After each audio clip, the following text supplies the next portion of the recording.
Eso es crianza respetuosa. Con base. Cuando tú pones límites firmes, raro que los niños aprendan a manejar bicicleta. Porque cada niño aprende de una forma diferente y hay muchos trastornos del neurodesarrollo actualmente. Y se saltea el gateo, es mejor, porque es que él es muy inteligente y pues la solución no es poner a un niño como una berenjena morado de tantos golpes ni nada por el estilo. Eso. Somos originales en entretenimiento, somos sin etiquetas, solamente para ti.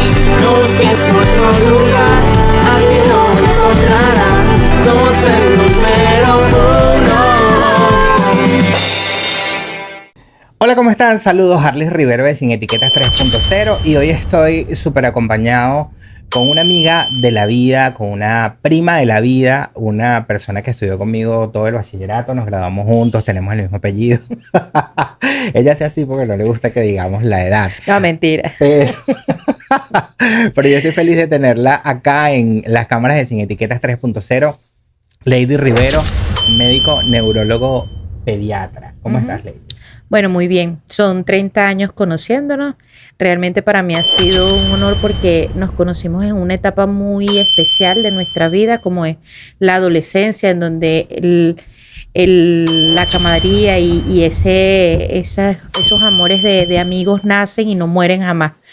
Entonces son esos tipos de amigos que duran para toda la vida. Entonces, bueno, a pesar de que no nos veamos con mucha frecuencia, siempre el cariño ha existido. Además que somos primos.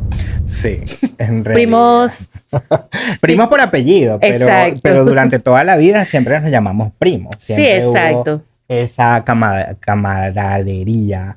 Y fíjate que me costó un poquito pronunciarlo, no porque sea disléxico, y justamente porque traje a Lady a Sin Etiquetas 3.0, porque vamos a hablar un poco acerca de la dislexia. Sí, claro. De este gran... hoy en día se pudiese considerar un flagelo, la dislexia. Lo que pasa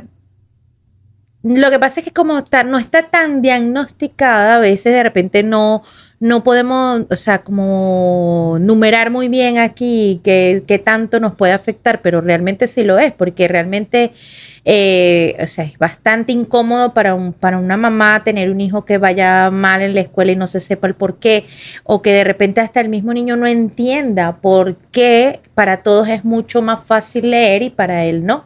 Entonces, pudiera ser sí, a mi parecer sí, dependiendo del punto de vista que tú lo puedas ver, pues. Pero es frecuente, de hecho sí, claro. Estaba viéndolo, estaba investigando, obviamente documentándome antes de hacer esto, y se habla de que entre un 3 y un 6% de la población mundial presentan dislexia. Y me llama poderosamente la atención porque yo digo, las redes sociales han tenido un impacto, ¿no?, en esta situación. ¿O qué crees tú que haya sido? Mira, las redes sociales en líneas generales ha tenido un impacto positivo y un impacto negativo, ¿ok? Eso ya está siendo estudiado y todo eso. Y actualmente, en cuanto a la salida de lo que eran las redes sociales, de el uso del internet, el uso de los teléfonos celulares, como ha pasado bastante tiempo de que ya están instalados en nuestra vida, en nuestro día a día, ya hay más estudios que te pueden decir en qué te puede afectar y en qué no. Pero una de las cosas positivas que nos ha enseñado o que nos ha mostrado el internet y las redes sociales es para hacer o para darle voz a muchas cosas que antes no se conocían, que de repente para mí era tardaba más en conocerlo. Claro, porque si tú no estabas dentro de un núcleo cercano que tuviera una persona que sufriera de alguna discapacidad o de algún trastorno específico, no necesariamente tiene que ser del aprendizaje, tú desconocías por completo eso. Pues, tú sabías lo que la gente manejaba, las cosas más comunes, un infarto, un ACV, o cosas así que eran como más notorias. Más notorias, y era lo que más se vivía. Exacto. Pero pudiésemos entonces llegar a confundir, o quizás, corrígeme tú si estoy en lo cierto, que en aquellos tiempos, cuando era muchísimo más difícil determinar las enfermedades o alguna patología, pudiésemos decir que una persona que tenía dislexia en aquel entonces lo llamábamos tartamudo porque no sabía pronunciar. No necesariamente, porque la tartamudez es otra cosa, pero de repente era ese niño que estaba en primer grado y que todos aprendían a leer y él todavía estaba repetía y repetía. Anteriormente recuerda que siempre la persona, si tú no te terminabas el libro Mi Jardín o el libro Coquito o el libro Angelito, Cédula para abajo. Tú no, no olviden eso. Bueno, me contaban mis abuelos. No, mentira. No, bueno, cuando eso ocurría, te raspaban y listo. Tú repetías primer grado. Y no completabas el método Palmer, igual sucedía. Exacto. O sea, habían cosas que si tú no cumplías, tú no pasabas y no pasaba nada. Simplemente repetías. Y por lo menos a mí me pasó en primer grado. Yo estudiaba me acuerdo hasta del apellido. O sea, porque es que para mí fue tan significativo de que yo era tan chiquita y veía un niño tan grande. El niño tendría para ese entonces como 8 años, a lo mejor llegaría a 9. Y era así como que el más alto del salón y era porque venía repitiendo y repitiendo y repitiendo y era porque no aprendía a leer y escribir.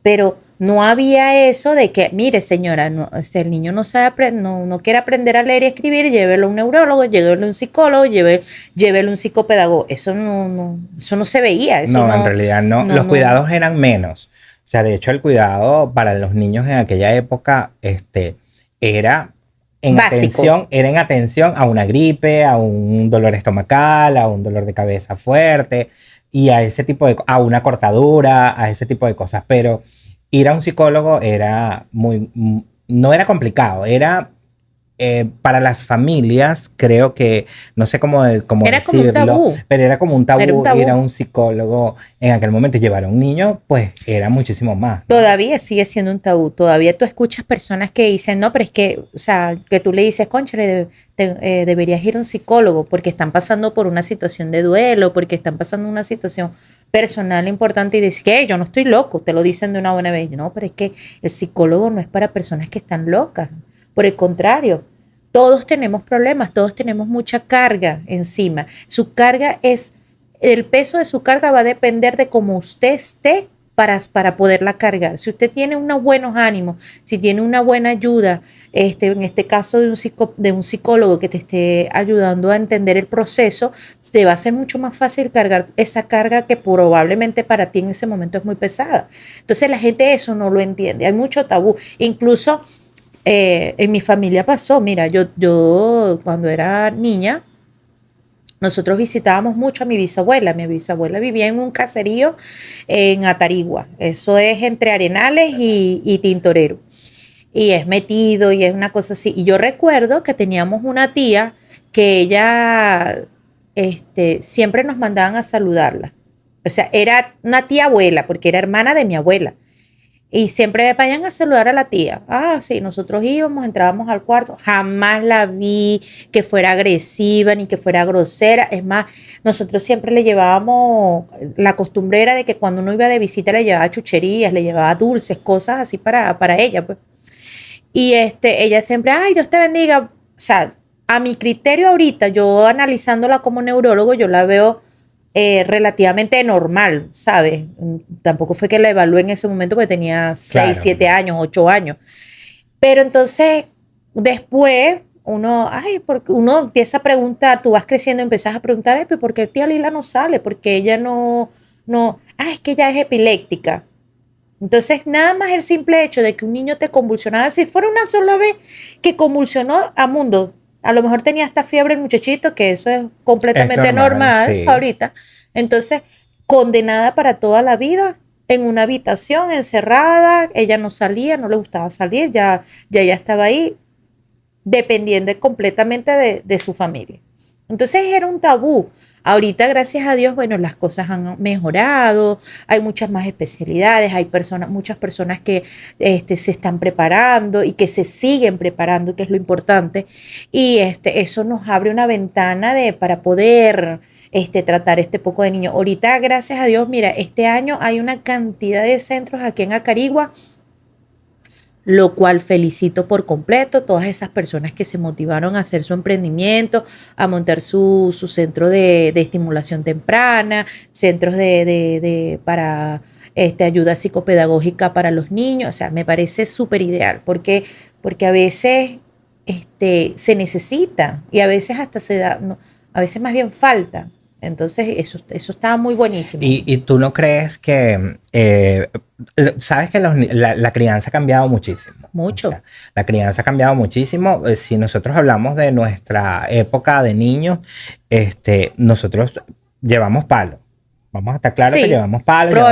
Pero probablemente menos palo que incluso nuestros padres. Claro, por eso, o sea, ha cambiado, ha evolucionado, claro. Porque obviamente nuestros padres llevaron mucho más y quizás los padres de ellos llevaron más y así sucesivamente, claro. Pero en nuestra época sí llevamos palo de alguna manera. Debo confesar que a mí nunca me pegaron, ¿no? No, a mí tampoco, pero... Nunca me pegaron, pero sí era un método de castigo en aquel momento recibir una paliza. Y hoy día ya eso no lo vemos porque... No, sí se ve. O sea, pero ojo, es muy poco. Sí se ve, solo que no es el común. No es el común hoy en día. Y entonces escuchaba yo en estos días a alguien que decía, de hecho es una maestra, y decía, es que el problema no son los niños de cristal, sino los padres de algodón. ¿Tú crees que quizás esa posición de los padres de algodón haya generado inclusive... que todas estas patologías se hayan acentuado en la vida? No, realmente no. Una cosa no tiene que ver con la otra directamente. Lo que sí te puedo decir es que las redes sí han influido en la crianza de los hijos. ¿Por qué? Porque cualquier persona sin tener el más mínimo estudio, sino simple hecho de ser madre, hace un curso X de 12 horas de, por ejemplo, cómo dormir a tu hijo, entonces quiere enseñar a las madres a cómo dormir a sus hijos. Y no es solamente a cómo dormir, es cómo criarlos, cómo educarlos, cómo hacer eso. Entonces, hay una corriente importante y eso llama mucho la atención, y incluso en el Congreso de Pediatría se ha discutido en varios años consecutivos de que los padres les encanta esto. Si tú no tienes Instagram y no tienes tantos seguidores, tú no eres bueno. Déjenme decirle, el médico que tiene un Instagram, que tiene muchos seguidores, generalmente o le paga a alguien para que le llene su Instagram, que le lleve su Instagram, su cuenta, porque si lo hace de forma personal, ¿qué está haciendo? Solamente estarás montando cosas en Instagram. Yo todavía a estas alturas tengo un hijo de 3 años. Tengo una consulta que es medio turno porque en la tarde se la dedico a mi hijo y yo escasamente me meto en Instagram. No me da chance, no me da tiempo. Y que no es solamente el uso como adultos de las redes sociales o del teléfono, de la tablet, de todo esto, sino también... el hecho de que a veces dejamos un poco la crianza a un lado. Estamos hablando de muchas cosas. También estamos hablando de dislexia, pero yo siento que todo esto va de la mano. Todo influye. Entonces, hemos dejado como padres, aunque no lo soy, pero lo he visto, que hemos dejado como padres. Entonces, tú lo acabas de decir, tú le dedicas toda la tarde a tu hijo, pero hay otros que se lo dedican a través del teléfono. Sí. Entonces, ¿eso tú crees que también haya sido motivo de que todas estas patologías se hayan acentuado? Porque inclusive hasta a mí me está pasando, y debo confesarlo, que el déficit de atención inclusive ahora es mayor para todos. Claro, lo que pasa también es que recuerda que esto es un instrumento que se creó para causar adicción. Eso es una realidad. Eso está completamente estudiado y eso no lo estoy diciendo Lady Rivero. No, nada que ver. Ya eso está estudiado por gente que pasan su vida haciendo estudios de poblaciones y esto. Cuando uno hace un estudio poblacional, tú no es que vas a opinar o vas a hacer un trabajo de acuerdo a los 3 pacientes que tú ves, no. Es cuando tomas poblaciones, un grupo poblacional donde de repente están normal, unos que están anormal, y vas correlacionando qué es lo que puede estar afectando.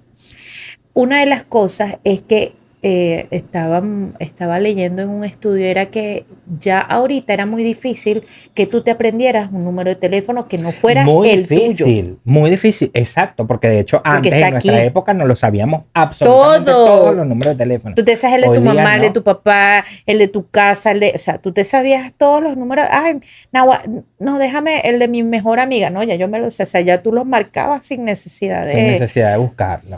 Pero ahorita es imposible, o sea, es difícil, difícil que tú te aprendas eso. Entonces, no es solamente, por lo menos, es los teléfonos, es, por ejemplo, los números de cédula, es, por ejemplo, las fechas de nacimiento. ¿Para qué me las voy a aprender? Antes tú sabías Si el cuándo Facebook me dice cuándo cumpleaños Exacto. fulano, mengano y sutano. Exactamente. Entonces, o sencillamente, a mí me da la gana y yo llevo una agenda y me sale, mira, hoy está de cumpleaños Juan.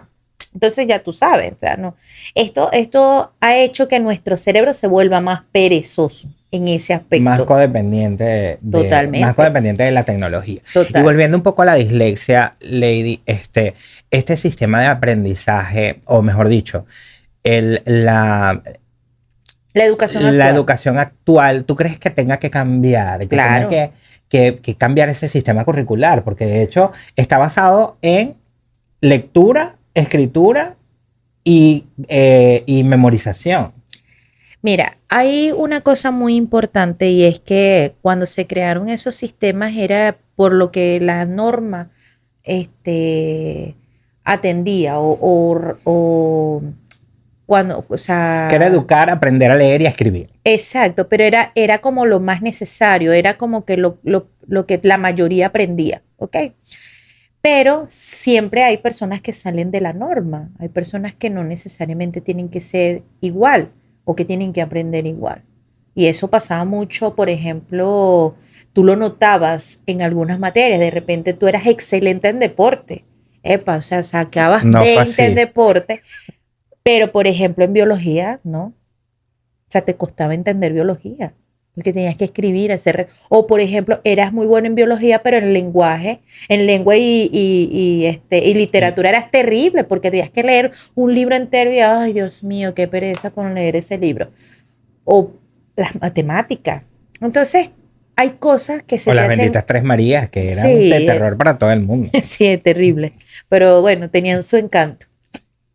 Pero hay personas que se le hace mucho más fácil que otras. Por ejemplo, a mí me pasaba, a mí se me hacían muy fácil las matemáticas. Yo así, o sea, yo no le veía dificultad a eso. Pero por lo menos memorizar al caletre, para mí era terrible, terrible, terrible. O sea, era terrible. Yo recuerdo que cuando paso a la universidad, primero que yo, siempre tenía, o sea, a las materias adelantadas, o sea, era como una enfermedad Yo que voy a hacer un tenía. inciso ahorita. Yo nunca me imaginé que tú ibas a estudiar medicina. Y yo siempre eso fue lo que quise, o sea, es para que tú veas que yo desde que tengo uso de razón, mis juegos eran de jugar al médico, que lo operar, no sé qué, o sea, esos eran mis juegos. O sea, yo desde, no todas las personas son así, eso es válido, no somos iguales, pero yo siempre tuve muy claro que era lo que yo quería. Yo recuerdo que en primer año, yo no sé si tú te llegas a acordar una profesora que había que daba una materia de Mientras la anécdota va buena, yo acomodo un poco más el micrófono por acá. algo de familiar, algo de medicina, perdón, medicinas, de broma familiar. Yo sé que era una materia de esas raras que daban en primer año. Y nos preguntó, yo eso lo recuerdo claramente, nos preguntó a cada uno qué íbamos a estudiar después de terminar el liceo. Ah, bueno, yo quiero ser no sé qué, yo quiero ser no sé qué. Cuando la única loca que dijo que quería estudiar medicina fui yo. No, yo quiero estudiar medicina. Epa, o sea, era la primera semana que nos estaba conociendo. Y ella dijo, ay, bueno, mija, tendrás que estudiar mucho porque para ser médico hay que estudiar mucho. Mira, Claro, porque también ha cambiado muchísimo la educación de la medicina. En aquel entonces eran 10 años, a juro, que tenías que hacer. No necesariamente, sino que es la forma en que tú te diriges a las personas también. O sea, eres una profesora, estás con 40 niños que vienen de 11, 12 años, que vienen, o sea, le vas a decir eso, o sea, dile eso, que bueno, tienes que estudiar bastante, eso sí, tienes que estudiar mucho para que puedas lograrlo, no sé qué, o sea, pero no, o sea, no. Lo dijo de una manera tan despectiva que yo dije, o sea, ¿qué le pasa a esta? Bueno, Y eso me sirvió más como para como un motivarme, impulso, fue pues, como pero, un pero de impulso. repente otra persona lo hubiera tomado como que, no, ves, yo no puedo, porque somos diferentes. Entonces, bueno, siempre noté o sea, a mí me gustaba llevar las materias adelantadas, siempre me gustaba llevar mucho las materias adelantadas, pero cuando paso a la universidad, que el choque es muy diferente, y de hecho hace poco conseguí un meme de eso y me reí hasta decir basta, no podía llevar las materias al día, eran muchas y era otra cosa, era casi que un tema, era casi que un libro, entonces era como mucho contenido, o sea, y me sentía frustrada, ¿sabes? Porque no me podía caletrear una cosa, me acuerdo que la primera materia que era biología y el primer tema era agua y yo no entendía cómo eran las propiedades del agua, Dios mío, pero no eran las propiedades que uno ve en el liceo, era otra Claro, cosa más, algo más complejo. exacto, más Es otro nivel. bioquímico. Entonces, y yo no lo entendía hasta que un día un profesor de biología, que era muy fuerte, horrible, muy fuerte, nos aplicó un examen. Y yo, o sea, pasaron como 5 personas. De las 5 personas, la que pasa soy yo. De esas 5 personas, yo paso el examen. Y me dice, o sea, no entiendo, porque vas mal con lo otro. O sea, me dice, tú sabes memorizar. Yo le digo, a mí me cuesta mucho memorizar, me cuesta mucho aprenderme una broma al caletre. Yo me lo puedo leer y te puedo dar el análisis perfecto de lo que dice. Pero que tú me preguntes dónde va la coma, no sé qué, eso, o sea, eso para mí es terrible. Me decía, es que tú elegiste una carrera muy difícil, me dice, porque aquí tú tienes que memorizar muchas cosas. Entonces, pero sí se puede, claro que sí se puede, pero o sea, estás bien. Lo que pasa es que el método que se utiliza no es el que tú necesitas. Entonces, volviendo Es diferente. al inicio de este tema, de este punto, el sistema curricular, obviamente, de la educación debe cambiar, Por supuesto. pero Y ya está ¿basado en cambiando. qué? Porque fíjate lo que tú acabas de decir. Para ti era difícil la memorización, las matemáticas se te daban muy bien. Yo puedo decir que para mí las matemáticas eran un poquito fallas, pero la memorización era buena. Sin embargo, yo prefería interpretar antes que memorizar, pero como todos no somos iguales, entonces a qué debería acudir ese sistema educativo? Mira, yo pienso que las escuelas lo primero que tienen que entender es que tienen que tener un apoyo de psicología y psicopedagogía dentro de la institución. No como lo están queriendo instaurar de que está el psicopedagogo, hay un psicopedagogo y va y lo ve 2 minutos nada más. No, no, no. Es una evaluación integral que de verdad, y no, o sea, claro, podemos comenzar con uno, con dos, pero se necesita mucho personal. ¿Por qué? Porque cada niño aprende de una forma diferente y hay muchos trastornos del neurodesarrollo actualmente. Entre los trastornos del neurodesarrollo están los trastornos de aprendizaje. Que si la dislexia, la discalculia, la disgrafia, el mismo trastorno del espectro autista, el TDAH, o sea, son muchos problemas que yo tengo que darle una atención inmediata. Si yo tengo, por decirte, 50 niños y 30 aprenden de la misma forma, chévere, pero yo también tengo que atender a los otros 20. Y esos otros 20 yo le tengo que dar una atención personalizada y hacerle una adaptación curricular. Si yo lo que estoy evaluando es que tú te sepas la historia de Venezuela, que tú sepas quién es Simón Bolívar, pero tú eres malo para escribir, tú tienes un problema de disgrafia o tienes un problema de dislexia, ¿por qué no te puede ayudar tu mamá? Por ejemplo, mira, Pero ese ya es contándote, otro ¿sabes? tema, ¿no? Ya ese es otro tema. Porque sí, efectivamente, hemos hablado muchísimo de la parte de la educación de la calle, pero ¿a dónde dejamos la educación interna? Que es la primera, la educación familiar. Claro, Y ahí pero es donde caemos en el que yo prefiero darle el teléfono a mi hijo para no claro. atenderlo y las tareas que se le haga a una maestra a la que yo le pago las tareas dirigidas y listo. Bueno, yo no critico tanto el tema de las tareas dirigidas en cierto aspecto. Hay niños que son difíciles de aprender con los padres, pero pienso que básicamente cuando el niño comienza la escuela, si la maestra, la primera persona que se da cuenta de los problemas de aprendizaje, obviamente es la maestra. La maestra es la que te va a decir, mira, Pedrito no me rinde bien, todos ya van entre la suma y la resta, pero Pedrito todavía le cuesta entender cuánto es 1 más 1, o sea, ni siquiera, entonces, bueno, vamos a ver si nos aplicamos un poquito mejor en casa. Nos aplicamos un poquito mejor en casa. No quiere trabajar con mamá porque es resistente a mamá. Entonces, bueno, buscamos la ayuda externa de que alguien lo enseñe, pero tenemos que ocuparnos. O sea, no es que hay que aprender en la escuela. Eso nunca. Yo no, miren, esto ya me pasó. Es que la maestra no lo enseña a leer.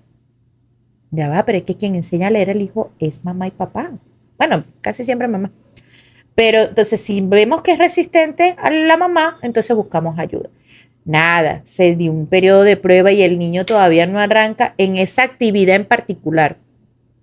Entonces la maestra tiene que, mire, o sea, no me ha rendido, o sea, a pesar de que ya usted lo metió, sí, yo lo tengo en tarea, no ha rendido. Entonces, bueno, vamos a buscar ayuda de un psicopedagogo.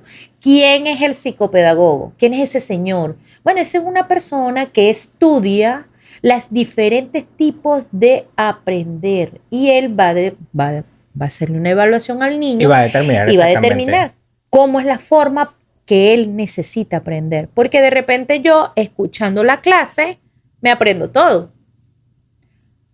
Y eso nos pasó en la universidad, que tú Muchas tenías un veces. amigo que nunca entraba a clase. Y era el que mejor salía. Exactamente. O uno que si no entraba a clase salía raspado.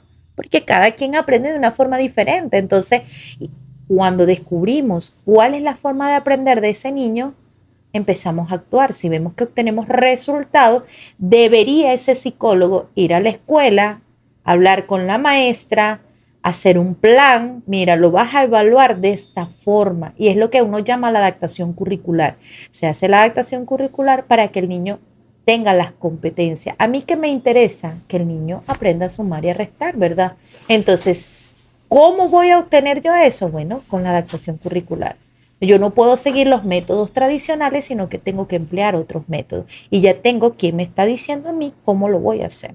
Claro, es un conjunto de muchas Sí, cosas, claro, porque por de hecho tiene que supuesto. ser familia, tiene que ser, por supuesto, involucrar a los especialistas y, por supuesto, los educadores, los maestros, que son los que Tener deben llevar y que son los que van a velar, más que todo, porque conviven los niños hoy en día más con los maestros que con los padres.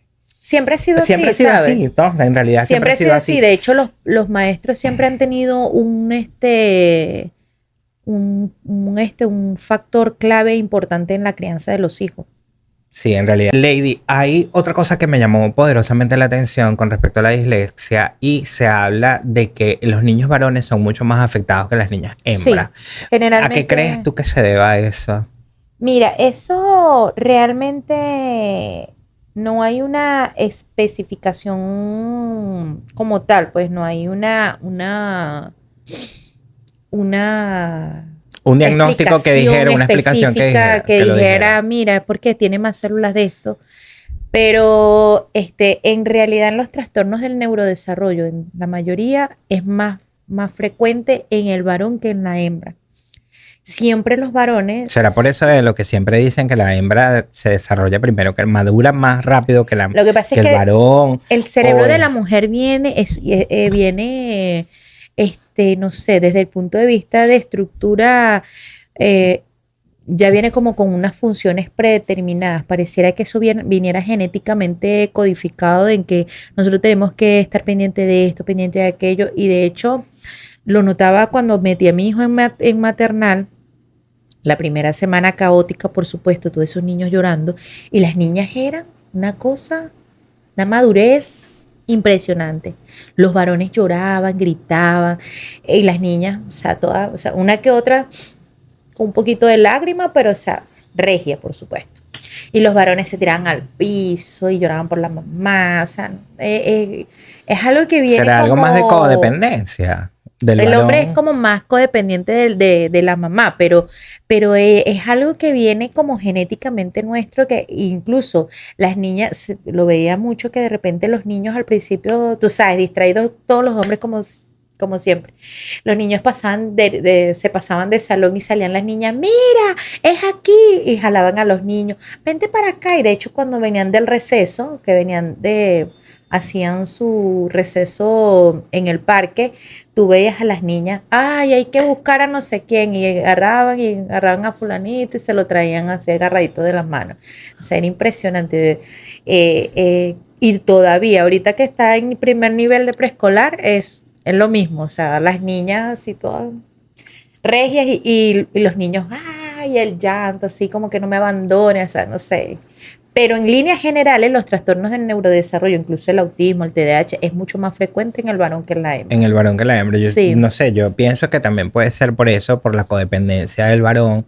Tú hablas de genética y eso me llama a la reflexión de pensar que sí puede ser así, porque inclusive cuando hablamos de árbol genealógico y hablamos de todas esas cosas de nuestros ancestros y todo aquello, yo siento que nosotros, claro, tenemos una cultura que es intrínseca porque la percibimos en el vientre, y hay una que desarrollamos, Claro. pero que sigue marcando aquella intrínseca del vientre, ¿no? Entonces, Es lo debe que ser... ahorita se llama epigenética. Ok. Antes nos mencionábamos como factores de riesgo para este tipo de cosas. Ahora se sabe que tiene un nombre específico y se llama epigenética. Tú puedes venir con una carga, o sea, tú dentro del vientre de tu mamá ya tú sabías lo que tú venías a hacer. Si vas a hacer, tenía genes para diabetes, para hipertensión, para algún problema neurológico, para lo que sea, ya tú venías con esa información allí. Pero eso puede cambiar o puede empeorar o puede mejorar. Y eso va a depender de tu entorno. Alimentación, hábitos, por supuesto el amor que recibes de tus padres, los cuidados. Desde el vientre inclusive. Sí, de los cuidados que tengas pues de tus padres, la misma sociedad donde tú te desenvuelves, la escuela donde tú vas. Todo eso tiene una influencia positiva o negativa en tu vida. Obviamente esta pregunta quizás ya tienes la respuesta, porque como médico neurólogo conoces el sistema nervioso, el sistema neuronal del ser humano, ¿no? Pero comparando la actualidad con aquella época de nosotros, donde no había tanto acceso a tanta información y a tantas cosas, y lo voy a decir desde mi punto de vista, yo veo que hoy en día todo es recurrir a una solución, a una ayuda, que no está mal, pero yo... De esos memes básicos por ahí de que antes yo no iba a psicólogo, una chancleta resolvía todo. Mira, obviamente pues la solución no es poner a un niño como una berenjena morado de tantos golpes ni nada por el estilo. Eso es algo que es obsoleto. Pero hay algo que hemos tergiversado con esto que te decía de todas estas cuentas de Instagram, estos podcasts que son de mamás blogueras que a veces le dedican más tiempo al blog que incluso en la crianza de sus hijos, y es muy fácil opinar cuando de repente por detrás tienes un montón de personas que te están ayudando. No es la misma realidad para cada madre, no es la misma.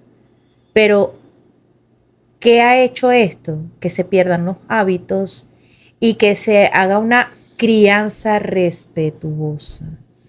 Me gusta Entonces, que hagas esto, me gusta que lo hagas, porque sí, efectivamente hay que meterlo entre comillas. Sí, de hecho a mí me encanta George Harris, me encanta. Y George Harris siempre lo dice que ahorita, o sea, y él lo dice a manera de chiste, y uno se ríe y todo eso. Y hay cierta realidad en eso. Por ejemplo, él dice mucho que ahorita los niños tú no les puedes decir, por ejemplo, mira, apaga el teléfono, porque eso es un desborde emocional, eso es horroroso. Entonces yo les digo a los padres, hay un pediatra que se llama Carlos, creo que es Carlos González, muy bueno, el que lo pueda seguir, el que pueda ver sus sus intervenciones son excelentes, tienen libros excelentes de crianza y tienen una realidad, te enfocan la realidad. La idea no es aquí maltratar al niño, no. Tú puedes ser una figura de autoridad sin necesidad de maltratar al niño. Que son cosas completamente diferentes al darle un chancletazo. Totalmente. Y hacer una educación respetuosa con bases. Eso es crianza respetuosa. Con bases. Cuando tú pones límites firmes y tienes un buen establecimiento de hábitos. Por ejemplo, siempre pone un ejemplo que a mí me encanta y siempre se los pongo a mis pacientes. No, por ejemplo, el café, teléfono, tetero, esos son temas terribles para hacer entender a los padres que no lo deben usar. Entonces, por ejemplo, tú le dices, el uso del teléfono, o sea, si le vas a comprar un teléfono a partir de los 14 años con uso restringido, le das las recomendaciones. Ay, doctora, pero todo el mundo usa teléfono. Esa es la respuesta. Entonces no debe ser esa la respuesta. Porque entonces ahí digo yo, como te decían a uno en el pasado. Entonces si todo el mundo se lanza por un barranco, tú también. En realidad. Entonces no es la solución, me explico. Entonces tú tienes que saber que cuando tú a los 7 años le compras un teléfono celular a tu hijo, tú vas a modificar ese cerebro que está en crecimiento.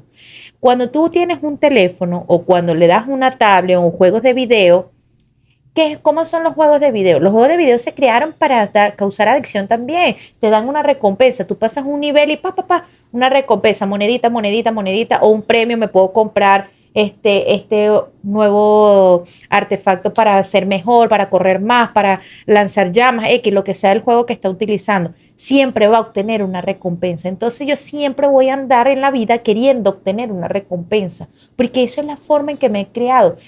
Quiero obtenerlo todo rápido. Entonces son niños que tú vas a un restaurante y no pueden mantenerse quietos, no saben esperar que la comida se tiene que cocinar. O sea, tú llegas al restaurante y a ti no te tienen la comida lista.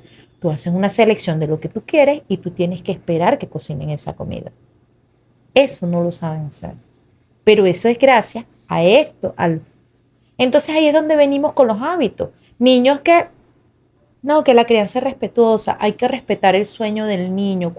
Que él duerma cuando él quiera. Señores, por amor a Cristo, un niño cuando ya empieza a caminar, que empieza a conocer, incluso cuando empiezan a gatear, que ya empiezan a tocar todo, que se desplazan y pueden tocar todo y quieren conocer todo, no quiere dormir, no quiere, pelean con el sueño. Yo tengo un niño de 3 años, tú le preguntas, ¿quieres dormir? No quiero, te dice, y está así, durmiéndose. Mira, yo lo he cachado que está así. Papi, ¿tienes sueño? No, dormir no, me dice. Obviamente no quiere dormir porque para ellos dormir se acabó la diversión. Ya no hay más juego. No hay más juego. Ajá, a dormir, perder mi tiempo. Ellos no entienden que ellos van a dormir, a descansar para volver a jugar mañana y pues mañana pueden jugar más divertido. No, se acabó la diversión. Pero yo creo que eso nos está pasando inclusive hasta los adultos. Esto. Y es por el ritmo de vida, por el estilo de vida que hoy en día tenemos inclusive hasta múltiples compromisos, somos multitasking ahora y el tema del bendito teléfono, porque de hecho teléfono es terrible. En las redes sociales en general, sea a través de cualquier dispositivo. La que sea, la que tú tengas. Y sea a través de cualquier dispositivo. Entonces, eso nos está pasando inclusive hasta nosotros los adultos.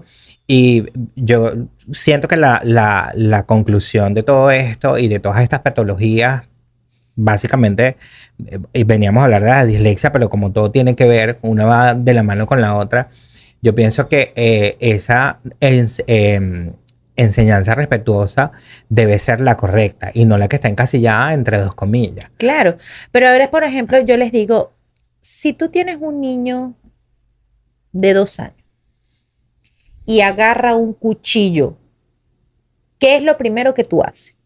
Corres a quitárselo. Tú te vas a decirle, te vas a poner, hijo, dame el cuchillo porque te puedes cortar y te puedes sangrar y te puedes lastimar y entonces tenemos que ir al hospital y entonces te van a agarrar punto y te va a doler. Tú no le echas ese cuento. No, corres a quitárselo y le gritas. Que no lo vuelvas a hacer, que no lo agarres, que eso es peligroso. O por lo menos se lo quitas. No hay discusión. Esos son límites.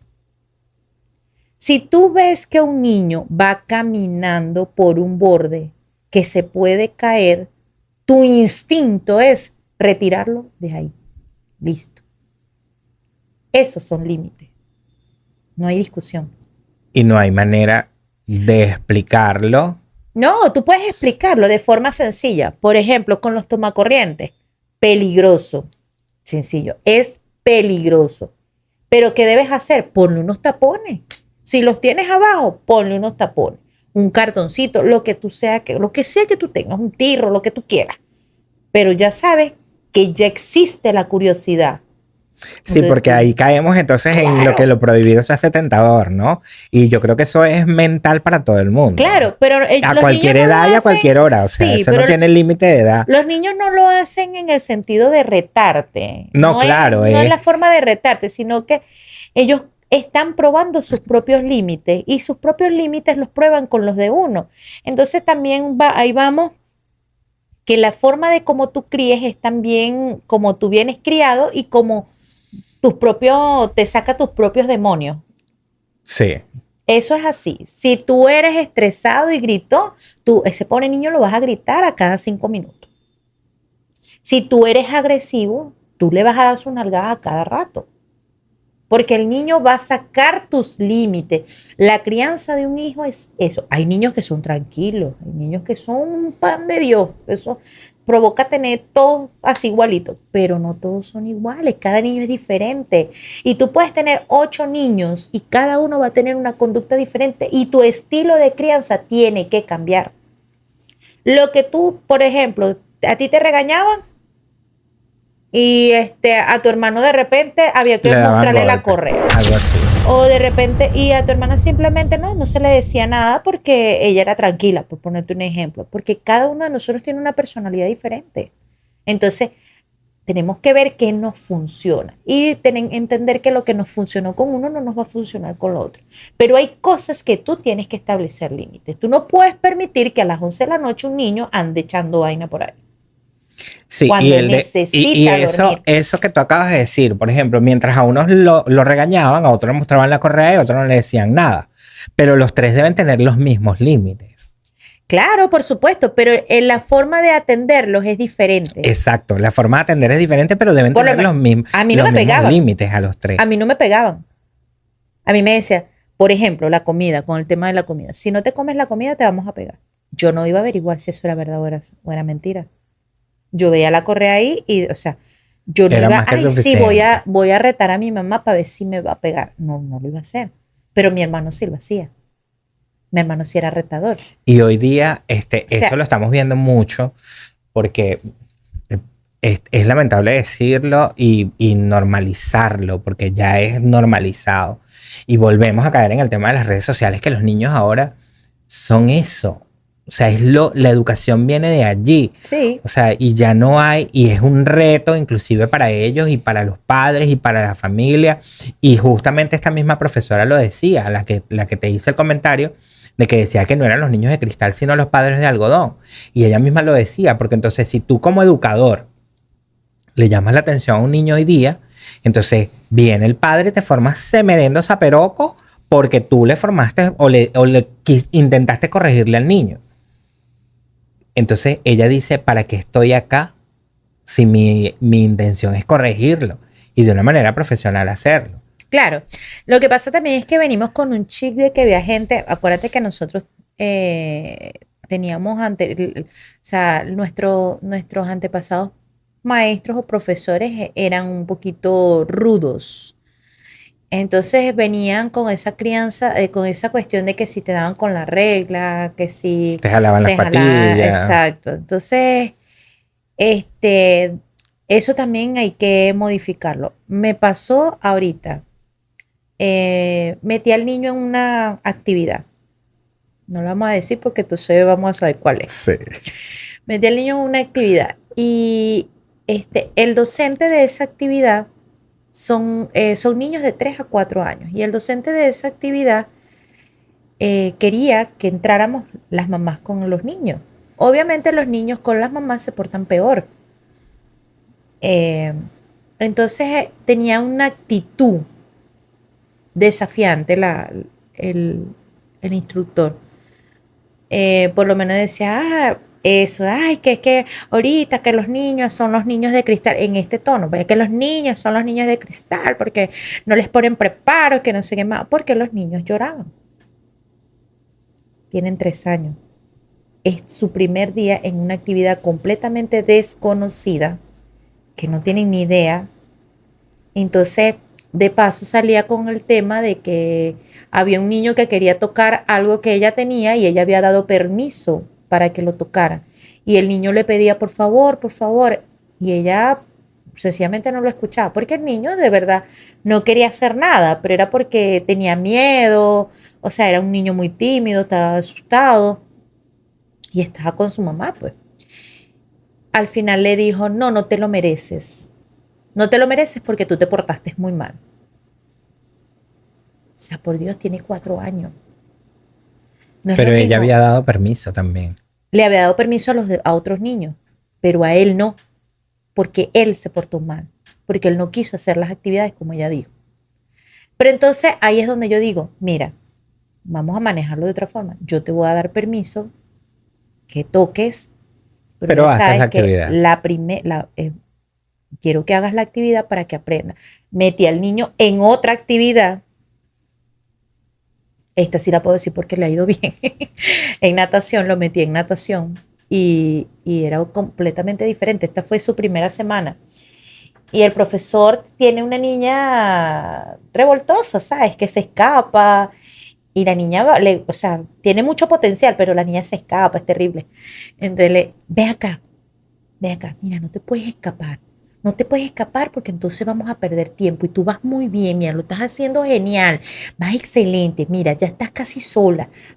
Mira, estás aprendiendo muy rápido. Así que no te puedes escapar, te quedas aquí.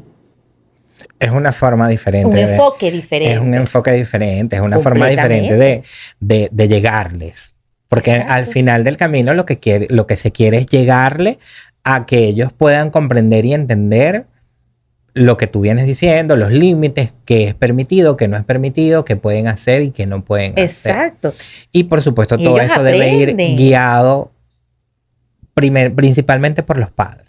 Claro, pero entonces, por ejemplo, ahí también, o sea, es que es un conjunto de cosas. Mira, yo te digo una cosa, yo tengo un nivel de tolerancia que muchos dirán que yo soy fuerte, pero de verdad que yo tengo, mira, a mí me provoca matar a esa mujer, te lo juro.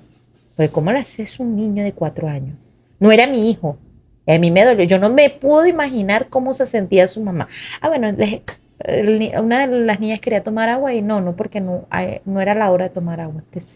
Tiene 3 años, tiene sed.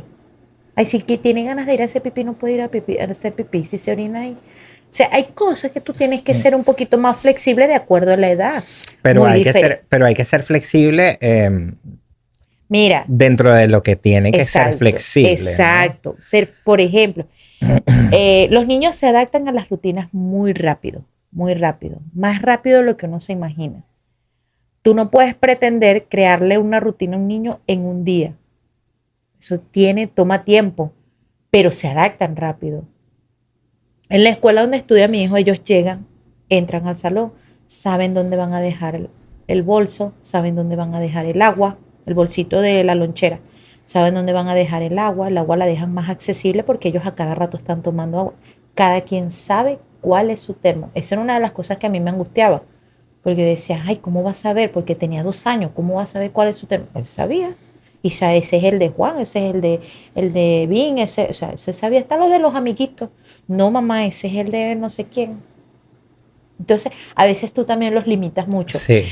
Pero, por ejemplo, a la hora de salida, ellos saben que cada quien tiene que agarrar su morral y sale hasta la puerta donde uno los va a retirar.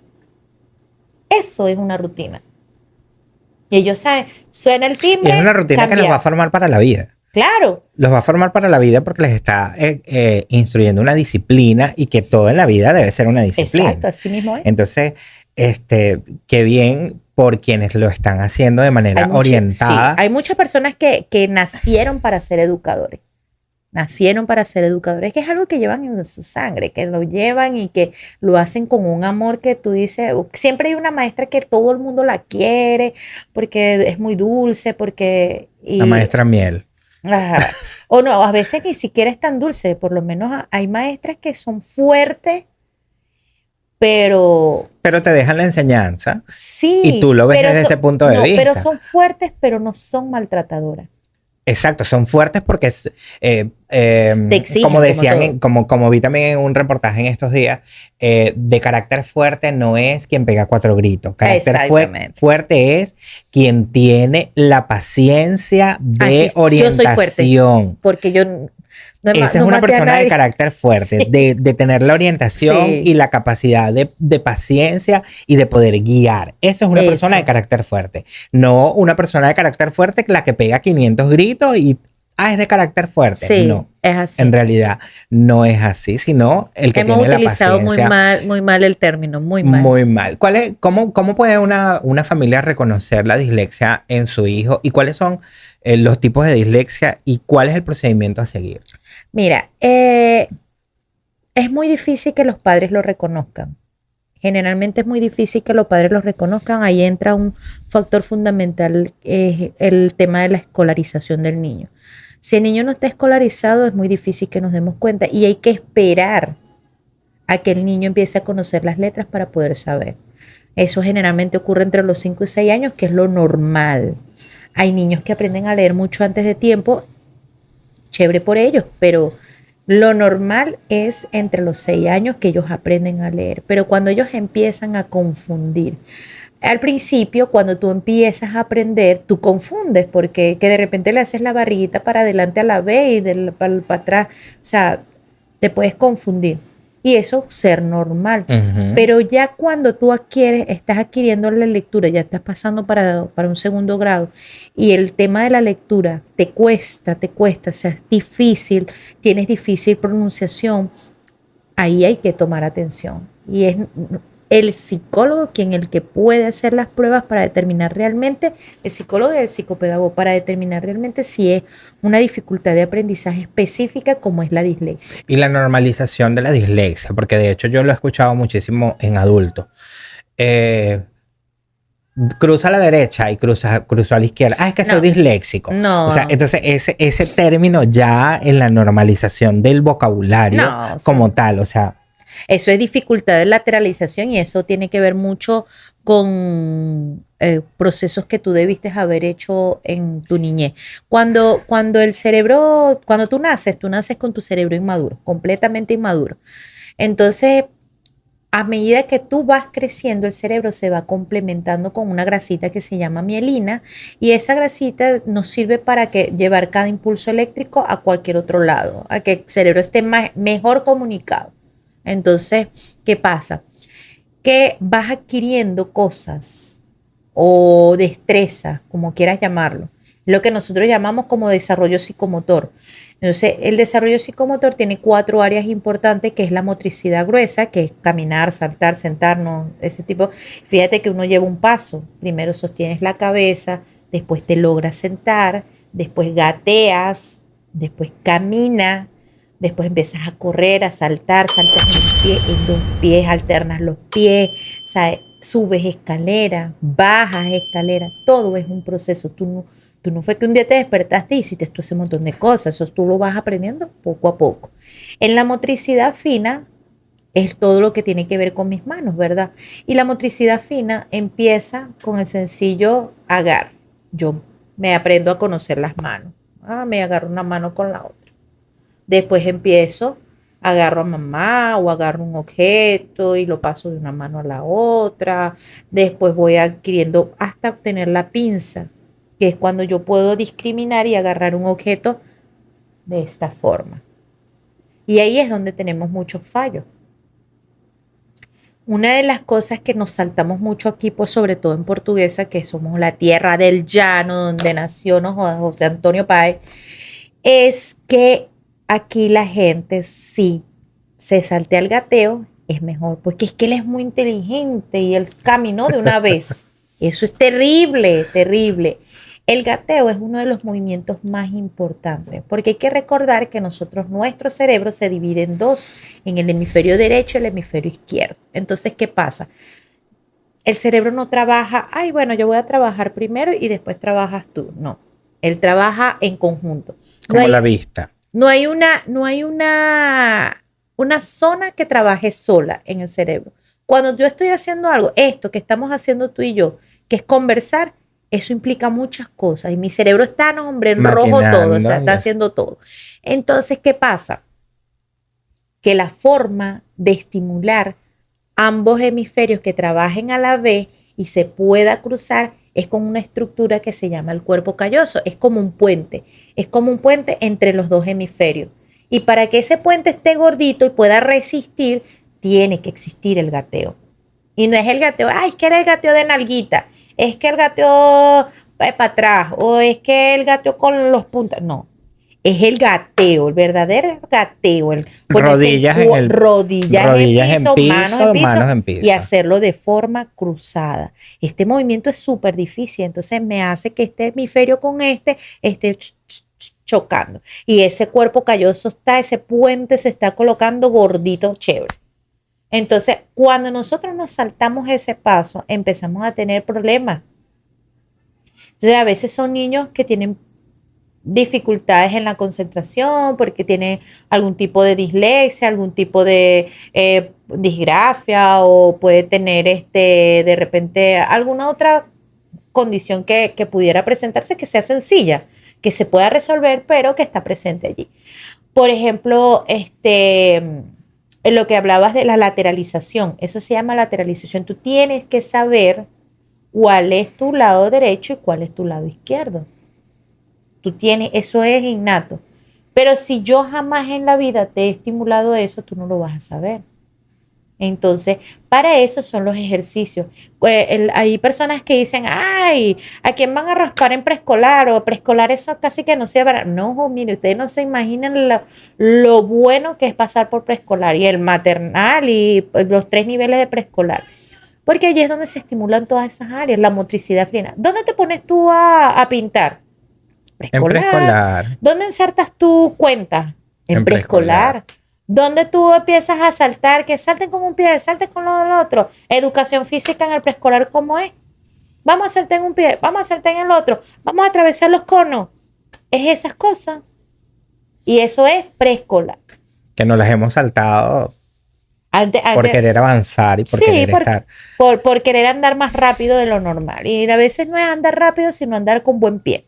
Entonces aprender bien, pues. Claro, bueno, hemos hablado de muchos tópicos del aprendizaje en general y de la crianza, de los límites, y has dado muchísimos tips que me encantan, y espero que a todos los que van a ver este episodio les sirva de algo. Pero como punto final, como neurólogo o como mamá, dejando un poquito la carrera a un lado, sino como mamá, ¿cuál sería ese punto que tú tratarías como para que los padres tomen conciencia de esa crianza respetuosa y de esa tecnología que hoy en día ha sido positivo, pero ha sido más negativo que positivo? Sí. ¿Cuál sería ese consejo? Mira, lo primero y lo principal es establecimiento de rutina. Los niños tienen que tener una rutina. El niño debe acostarse a las 8 de la noche, levantarse a las 6 de la mañana. Obviamente el que toma teta hace varios despertares, eso es normal. Debe realizar su siesta. El sueño de la noche no debe interrumpirse porque eso trae problemas hormonales, trae muchos problemas a lo largo, ¿ok?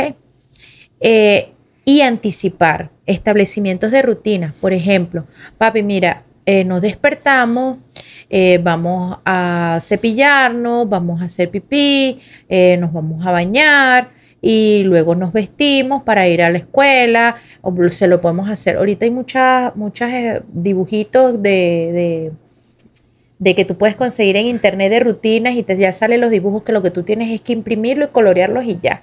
Si tú quieres, pues hasta de colores los tienes. Entonces eso es una buena estrategia, anticipar.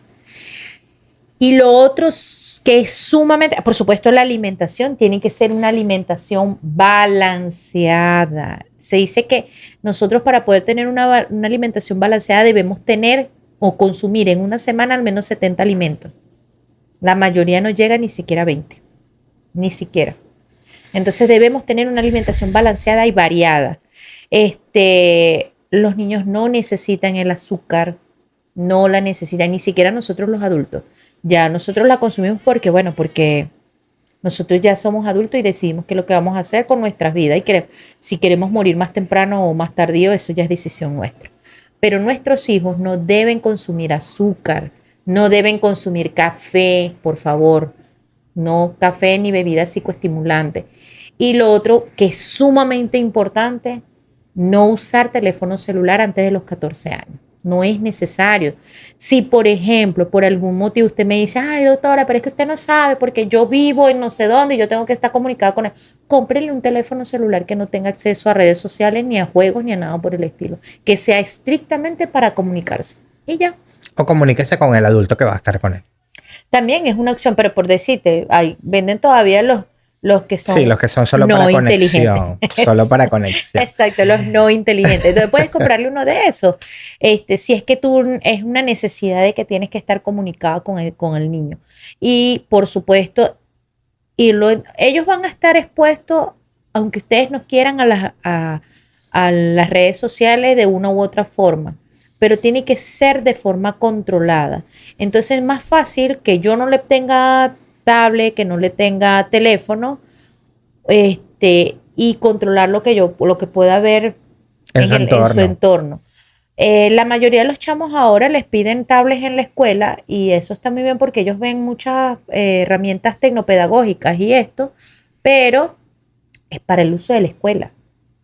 No es para el uso en la casa, no es que vamos a ir de viaje y toma el teléfono para que te entretengas, toma la tablet para que te entretengas. Hay libros, hay colores, hay juegos, hay múltiples cosas que pueden utilizar. Están los parques, el Museo Carmelo, mira, le han hecho una limpieza impresionante y está bastante